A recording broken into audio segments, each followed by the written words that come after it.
흥할 때와 망할 때라는 제목으로 이 말씀을 가슴판에 좀 새기길 원합니다. 여러분, 우리는 다 알고 있습니다. 알고 있는데 실천을 못했을 뿐이죠. 예수님을 믿으면 흥하게 되어 있습니다. 그것이 우리가 물질적으로 꼭 잘 되라는 뜻은 아닙니다. 내 영혼이 잘 되고 범사가 잘 되고 강건해지는 역사를 이야기를 했거든요. 성경은 영혼이 구원받는 것이 이것이 흥하는 것이죠. 아무리 우리가 세상에서 잘 먹고 잘 산다 하더라도 영혼이 지옥 가버리면 이거는 망하는 겁니다.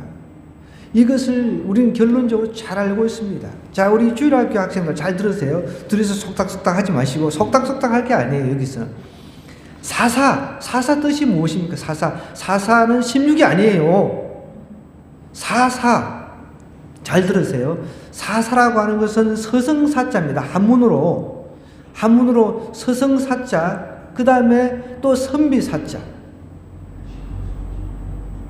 대충 이해가 됩니까? 서성사자, 선비사자. 사사가 한문으로 풀면 그렇다는 거예요.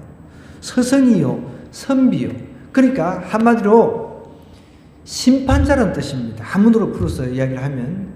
영어에서는 judge라는 그런 표현을 씁니다. 그 심판자, 사사가 뭐라고요? 사사는 16이 아니고 사사는 심판자라는 뜻입니다. 이 사사 시대에 하나님께서는 특별한 리더 심판자를 두셔가지고 다스렸다는 것이죠. 그 사사 시대 이전에는 모세를 통해서 하나님께서 그 백성을 다스리셨어요. 또 모세 다음에 누구예요? 여호수아. 모세 다음에는 여호수아를 하나님께서 이제 이스라엘 지도자로 두셨다는 것입니다.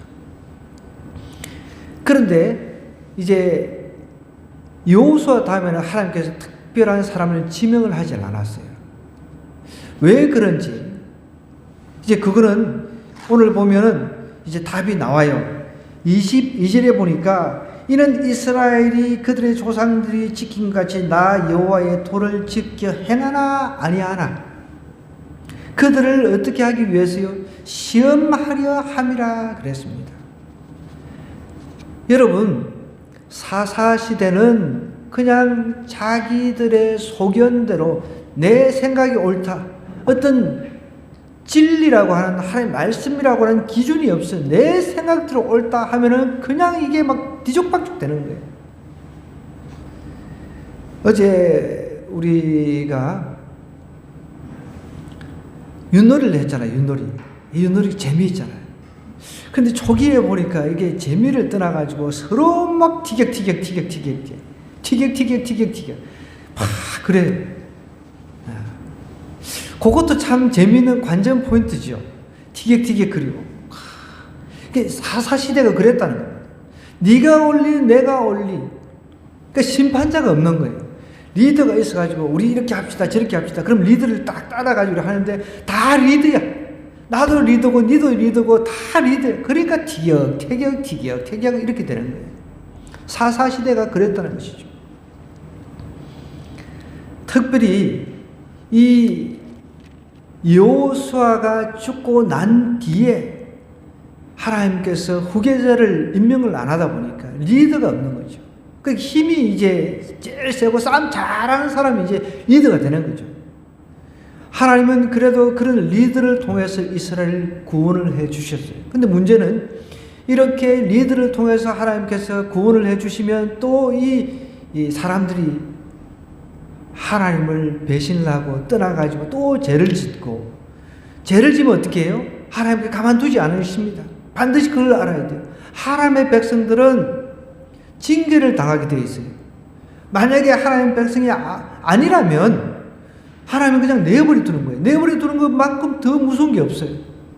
그래서 우리 자녀들이 빗나가요. 그런데 그냥 빗나가든 말든 막 내버려 두죠. 그럼 어떻게, 그건 망하는 길이거든요. 근데 우리 부모님들이 어떻게 합니까? 어떻게 해서든지 매를 들어서 나쁜 길로 가면 안 된다.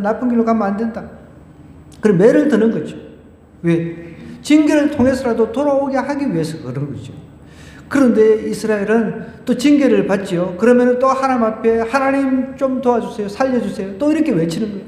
근데 하나님께서 그걸 또 들으시고 마음이 괴로우셔가지고 또 이 사사 심판자를 세워가지고 또 구원해 주시는 거예요.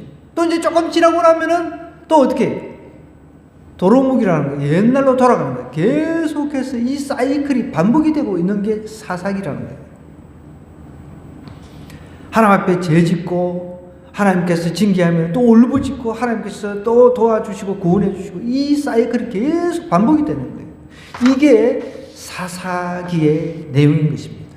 자, 그러면 그 사사기 어떻게 보면 시작이나 마찬가지인 오늘 2장 10절부터 말씀을 한번 보겠습니다. 2장 10절부터 보기 전에 6절부터 우리 같이 한번 눈으로 한번 시선을 6절부터 한번 가보겠습니다. 전에 여호수아가 백성을 보내매 이스라엘 자손이 각기 그들의 기업으로 이제 가서 땅을 차지했다 그랬습니다. 땅 분배가 끝나가지고 땅을 차지했습니다. 백성이 여호수아가 사는 날 동안과 여호수아 뒤에 생존한 장로들 곧 여호와께서 이스라엘을 위하여 행하신 모든 큰일을 본 자들이 사는 날 동안에 여호와를 섬겼더라. 참 중요한 겁니다. 최근에 보니까 한국 교회도 이제 위기다 뭐다 이런 이야기들을 하면서 가장 큰 문제를 지적하는 것이 이제 계대, 그러니까 신앙이 이제 다음 세대로 전달되고 있지 않다는 것을 이야기를 하고 있는 거예요. 그래서 각 교단마다 여기에 대한 대책을 세우려고 엄청난 돈을 투자하고 어떻게 했든지 이 떠난 그 청소년들, 다음 세대 청소년들을 갖다가 돌아오게 하기 위해서 머리를 지금 막 짜내고 있습니다. 온갖 지혜를 짜내고 있습니다. 여기도 마찬가지. 이 사사시대가 이제 시작되기 전까지는 그래도 괜찮았더라고요. 왜요? 여호수아는 하나님을 경험했습니다. 모세 시대 때 모세의 제자로서 하나님을 경험을 했어요. 전쟁 시대를 통해서 거치면서 하나님을 인격적으로 만난 세대들입니다. 이 여호수아와 장로들은 하나님을 인격적으로 만났어요. 구름 기둥도 보았습니다. 불 기둥도 보았습니다. 하나님을 인격적으로 만났다는 거예요. 이 사람들이 다 하나님을 인격적으로 만난 사람들이 밑에 다음 세대들한테 신앙을 전수를 제대로 하지를 못하고 다 죽어버린 거예요. 오늘 우리도 마찬가지예요. 한국 교회가 이 위기에서 벗어나려고 하면은 신앙을 다음 세대에게 확실하게 전수해 줄 뿐만 아니라 다음 세대가 신앙을 이어받아서 자자손손 생육하고 번성하는 이런 역사가 일어나야 된다는 거예요.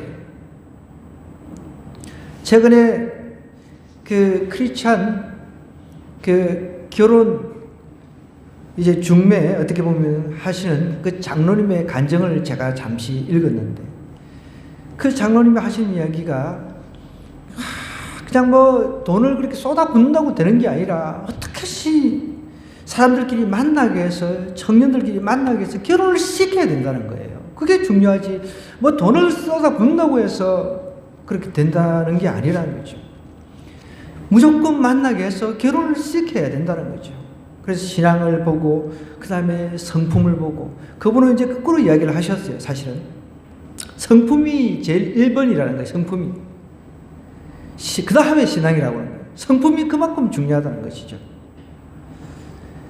어쨌든 우리 다음 세대들이 하나님을 인격적으로 만나게 하는 것 이것이 가장 중요한데 여기에서 실패를 해버린 겁니다.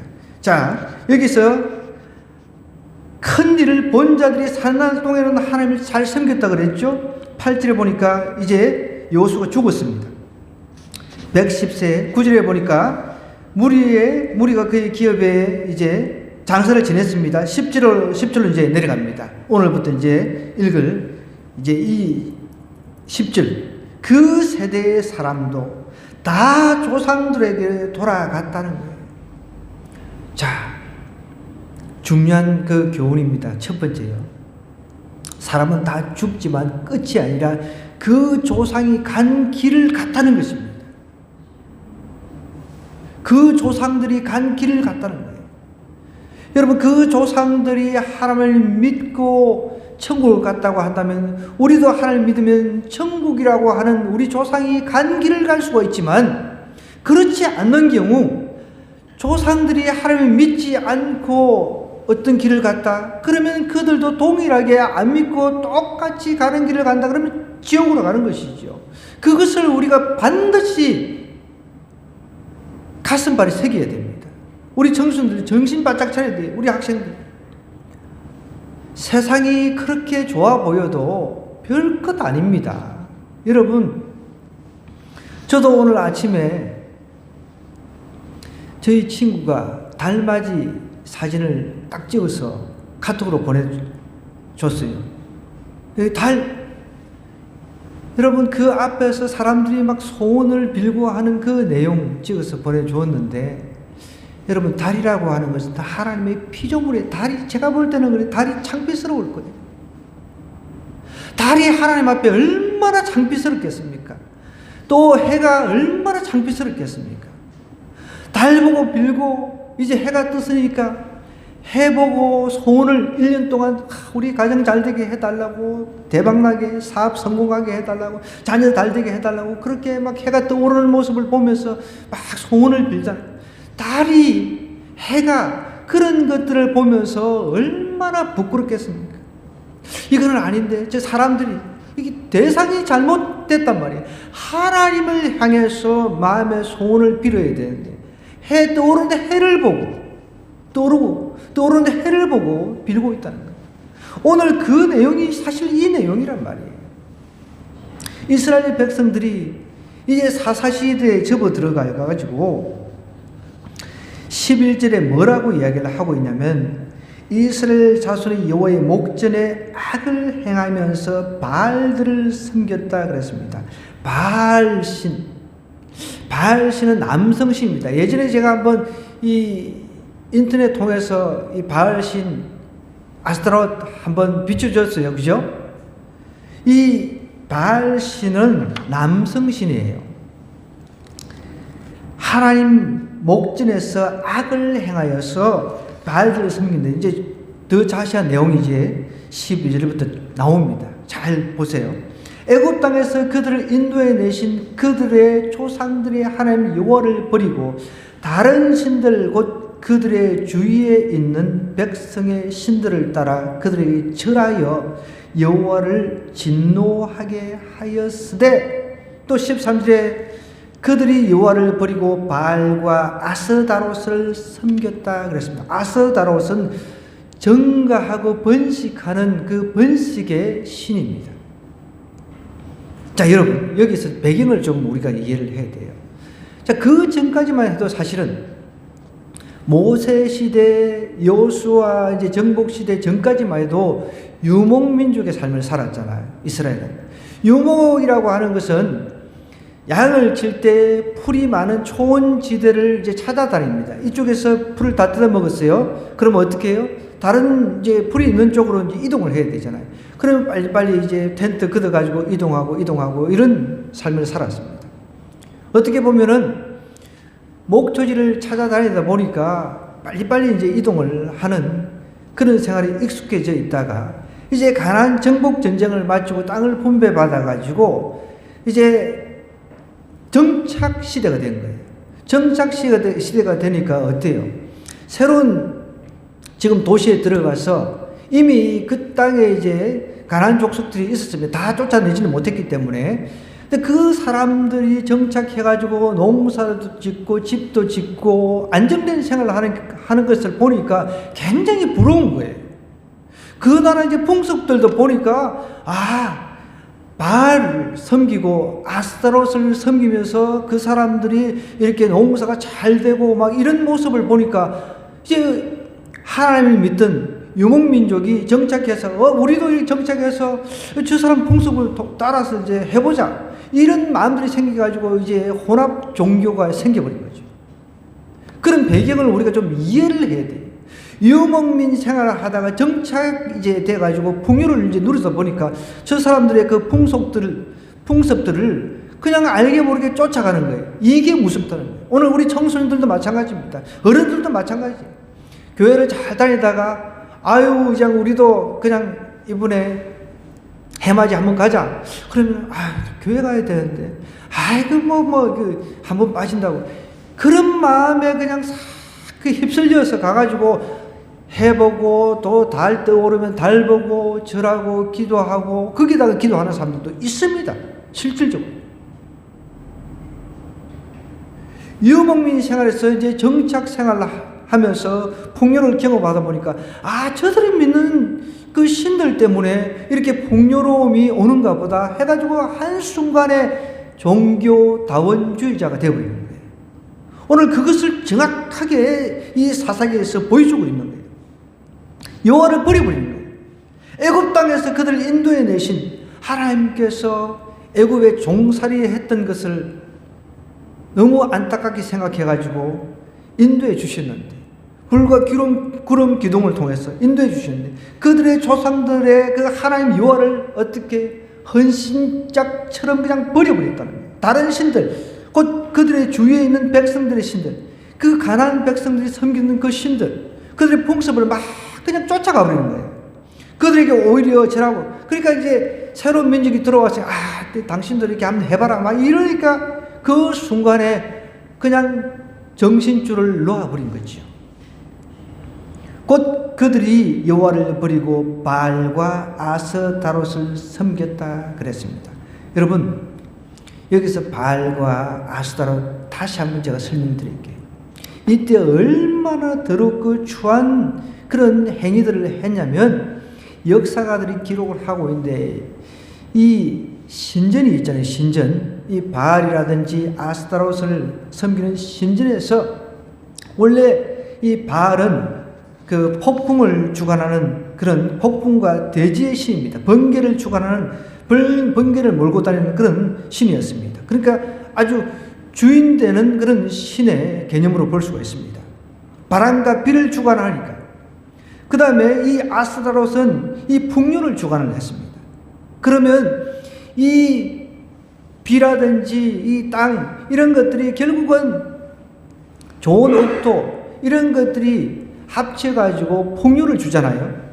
그러다 보니까 이 바알과 아스타롯이 흥분해가지고 뭔가 비를 내릴 수 있도록 이렇게 성적인 관계를 해서 비를 내릴 수 있도록, 그래 땅이 옥토가 될 수 있도록, 땅이 그냥 옥토가 돼서 이 풍작이 될 수 있도록 그걸 흥분시키게 하기 위해서 이 바알을 아스타롯을 숭배하는 백성들이 이 신전에 가가지고 성적으로 그냥 문란한 행위를 하는 거예요. 여러분, 그러면 뭐 한번 상상이 되죠? 얼마나 지저분하고 아주 그냥 미친 짓을 하는 거죠. 그것을 산 꼭대기라든지 신들이 가까이 볼 수 있는 곳을 이제 택해가지고 그 짓을 하는 거예요. 그러면 이제 바알과 아스타롯이 이제 막 흥분해가지고 관계를 해가지고 비를 내려주고 막 그 땅이 비옥해져가지고 농사가 그냥 막 풍작이 일어난다라고 이렇게 믿는 거죠. 거기에 혹해가지고 이스라엘 백성들이 빨려 들어가 버린 거죠. 하나님께서는 나 외에 다른 신들을 내게 있게 하지 말지니라 그렇게 했는데, 그러니까 오늘날도 마찬가지죠. 하나님께서 만든 그 태양이 이제 2023년도 이제 떠오른다 해서 그 새벽까지 그냥 차 막히는 데 가가지고 믿는 사람들도 거기에 쏟겨가지고 거기에 마음을 빼앗겨가지고 따라가가지고 떠오르는 태양을 보고 막 손을 빌고 거기에 대해 기도를 한단 말이에요. 태양이 무슨 죄가 있습니까? 태양이 숭배받을 대상입니까? 태양이 말도 할 수 없는 태양이 아무것도, 태양은 그냥 하나님 시키는 대로 떠오르고 내려가고 해 뜨고 지고 그것밖에 없습니다. 거기다가 무생물인 거기다가 자기의 소원을 비는 것하고 지금 이스라엘 백성들이 바알과 아스타롯을 섬기는 거하고 무슨 차이가 있냐는 거예요. 오늘날도 우리가 동일하게 이렇게 행하고 있다는 것입니다. 바알과 아스타롯을 섬겼으므로 여호와께서 어떻게 했다고요? 이스라엘에게 진노를 하십니다. 진노하는 게 당연한 거죠. 그나마 진노하는 게 복인 줄 알아야죠.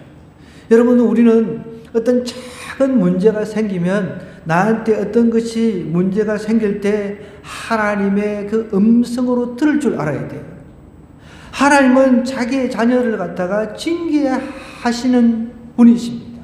잘못된 길로 가는데 내버려 두면 이거는 그냥 버려두는 거예요. 이것보다 무서운 게 없다는 걸 반드시 기억해야 돼요. 여러분들 이렇게 죄에 한번 빠지면 계속 이 죄가 중독이 되는 거예요. 사이클이 반복이 된다 그랬습니다. 보십시오. 계속 반복이 되죠. 여호와께서 이스라엘 진노하사 노력하는 자의 손에 넘겨주사 그들이 노력을 당하게 하시며 또 주위에 있는 모든 대적의 손에 팔아 넘겨버립니다. 그들이 다시는 대적을 당하지 못했다 그랬죠. 15절 그들이 어디로 가든지 여호와의 손이 그들에게 또 재앙을 또 내리십니다. 곧 여호와께서 말씀하신 것과 같이 여호와께서 그들에게 맹세하신 것과 같아서 그들의 괴로움이 이제 심했습니다. 괴로움이 심하니까 이제 울부짖어야 되잖아요. 여호와께서 사사들을 또 세우사 노력자의 손에서 그들을 구원하셨으나 그들이 그 사사들에게도 순종하지 아니하고 또 이렇게 반복되죠.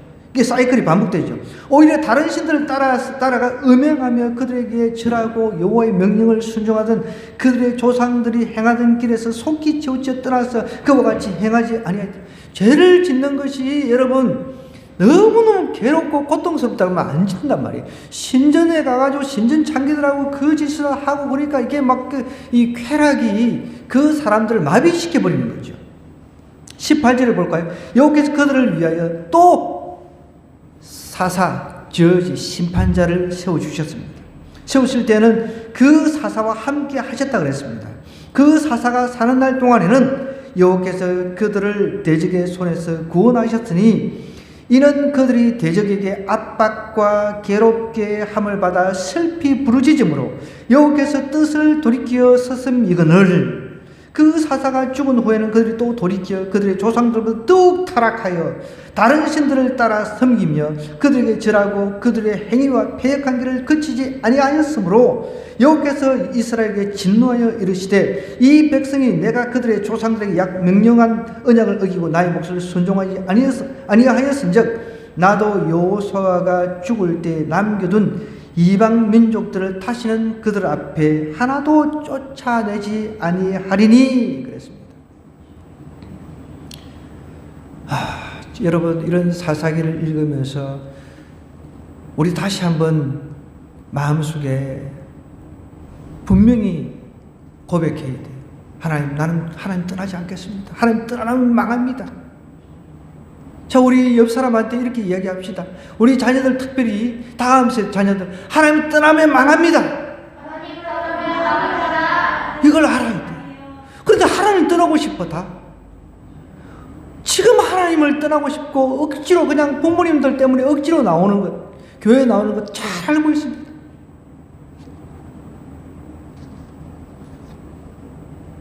죽어봐야 저승을 난다고 이야기를 하는데 여러분 이 성경은 역사적인 사실을 기록하고 있잖아요. 22절에도 이스라엘 그들의 조상들이 지킨 것 같이 나 여호와의 도를 지키 행하나 아니하나 그들을 시험하기 위해서 이렇게 그냥 내버려 뒀다가 또 부르짖으면 또 구해줬다가 계속 반복되는 사이클을 이어가고 있단 말이에요. 이 죄라고 하는 것이 이게 중독성이 있단 말이죠. 최근에 기독교 그 방송을 제가 듣다가 어떤 분의 사연을 들었어요. 어떤 분의 사연, 기도 제목에 그 어떤 분의 사연을 이제 올렸는데, 이 자기 아들인가, 그 아들이 이게 알코올 중독에 빠져가지고, 이 술 중독이라고 하는 것은 참 쉽지가 않거든요. 알코올 중독에 빠져가지고, 간이 다 녹았대요. 간이 녹는다는 소리를 우리가 하긴 하잖아요. 간이 녹나요? 네. 홍집에서 간도 녹아요? 하여 그렇게 표현을 하더라고요. 우리 간담이 녹는다는 그런 표현이 있기는 한데, 그게 과학적으로, 의학적으로는 녹는 게 어떤지는 잘 모르겠어요. 간이 다 녹았대. 췌장도 다 망가졌대. 그런데도 술을 마시더라고요. 그런데도. 그러면서 안타까워가지고 이제 기도 요청을 한 것을 제가 들었습니다. 이 죄라고 하는 것, 이것이 한번 중독이 되면 계속해서 빠지는 거예요. 계속. 여기에서 빠져나와야 된다는 거예요. 살 길은 그것밖에 없다는 것입니다. 오늘 우리가 과학 시대에 살고 있다고 하면서도 여전히 해를 보고 달을 보고 쫓아가가지고 거기다가 소원을 빌고 거기다가 기도를 하지 않습니까? 최근에 제 대학 종창 집사님하고 통화를 한 적이 있는데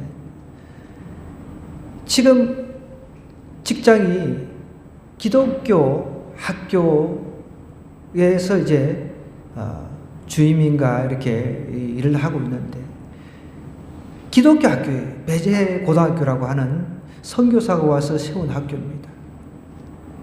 그런 기독교 학교인데 아이들 학교를 위해서 대학을 위해서 고사를 지내는 거 보면 성질이 막 난다는 거예요. 그런데 믿는다고 하는 교장 선생이 앞장서서 그렇게 제사를 지낸다는 거예요. 고사. 돼지 머리 놓고 과일 놓고 그렇게 제사를 지내고 있다는 거예요. 자기도 막 성질이 나는데 뭐 자기는 밑에 부하 직원이니까 어떻게 할 수가 없잖아요. 지금 21세기를 살아가고 있는 우리가 기독교인들도 이제 혼잡해지는 거예요.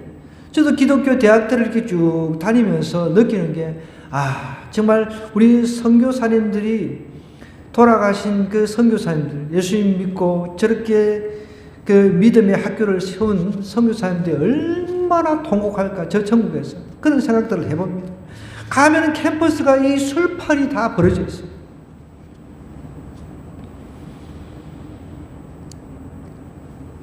우리 하나님께서는 이렇게 심판자 사사를 두어서 뭔가 이 사람들이 자신 성삼위 하나님을 갖다가 제대로 섬기는가 섬기지 않는가 이것을 테스트하기를 원하십니다. 23절에 볼까요? 여호와께서 어떻게 이야기하십니까? 그 이방 민족들을 머물러 두사 그들을 속히 쫓아내지 아니하셨다는 거예요. 여호수아의 손에 넘겨주지 아니하셨다는 거예요. 왜? 인간의 속성을 아시잖아요. 우리 하나님께서는 인간이 얼마나 부패한 걸 압니다. 근데 여러분 이 사사를 통해서 그때 그 당시 사사를 통해서 구원해 주셨지만 사사도 완벽하지 않잖아요. 사사도 불완전합니다. 이 사사기를 전체를 다 한번 읽어보세요. 사사기도 전체 읽어보면 사사도 다 하나님께서 세워주신 사사도 인간인지라 죄인입니다. 그래서 나중에 이것도 안 되니까 결국은 하나님께서 인간의 몸을 입고 오실 수밖에 없었던 거죠.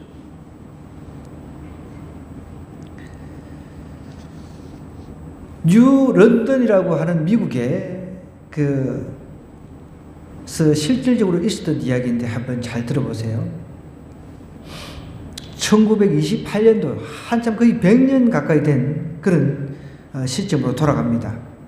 1928년부터 시작된 미국의 경제 대공황은 수많은 사람들을 가난과 침체 늪으로 빠져들게 했습니다. 그때 대공황이 있었다는 거예요.